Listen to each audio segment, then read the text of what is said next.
boxing news and information on boxing. We working. Now, as a lot of you guys would have known and were probably looking forward to, Craig the Spider Richards versus Jake Ball on the Ryder Sirotkin undercard today at the Copper Box. Of course, that fight didn't happen. Jake Ball, he injured his hand.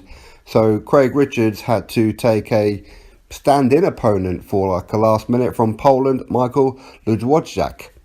I think I killed that name. But anyway, he's from Poland, and going into this fight, he had 16 wins, 8 of those by knockout, with 8 defeats, only been stopped 3 times. So Craig the Spider Richards, he becomes the 4th person to actually stop him, and he done that in round number 2. And you could see with Spider, the way that he started this fight, the fact that he was permanently on the front foot. Now, he is a front-footed fighter, let's not make any kind of bones about it, but he's very, very good on the back foot. He's a very technical fighter. Very, very technical fighter. But in this one, he went into beast mode.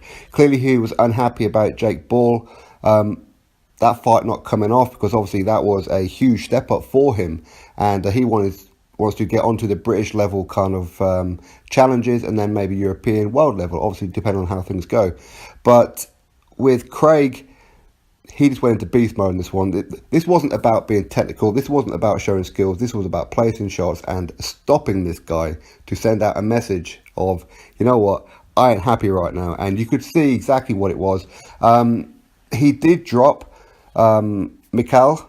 I'm going to call him MICHAL because his last name is quite difficult to pronounce. So MICHAL, Spider dropped MICHAL in the first round.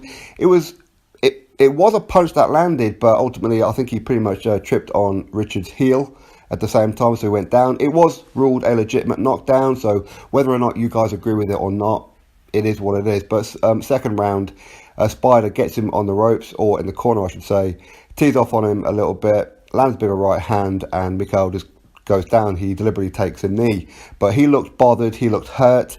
I think the referee should have possibly stopped the fight at that point, but he gave MICHAL the benefit of the doubt, said, are you sure you want to carry on? He was like, yeah, fine.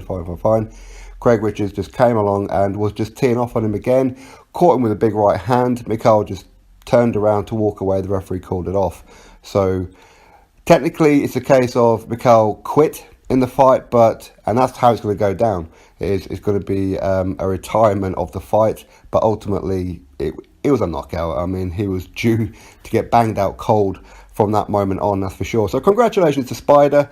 I'm going to try and get him on the channel maybe next week, or maybe the week after actually, because with the kids being off school next week, it's always difficult to do interviews. But I've got his number and everything. We were supposed to do a couple of weeks ago, but neither of us could find a time that we were both free. Obviously, Craig is training over there with Dylan White, etc. So anyway, I'm proud of Craig, and yes, he calls me boxing icons in the intro, but you know, I'm not going to pull him up on it. In fact, I'll get him to do another one at some point. Anyway, congratulations to Craig the Spider Richard. He now makes it 13 wins. So congratulations. Everyone else, drop your thoughts below about the fight. What do you make of Craig Richards? How do you think the fight would have went had he fought Jake Ball? It would certainly have been a more difficult fight, but would he have got the job done? Hard to tell. Hopefully we see that fight at some point. If not, maybe a fight with Ricky Summers. That would be a good one. Or Anthony Yard or Frank Buglioni rematch. Jose Burton, Boazzi, whatever it may be. Drop your thoughts below. Click that thumbs up. And of course subscribe. Catch you all on the next video.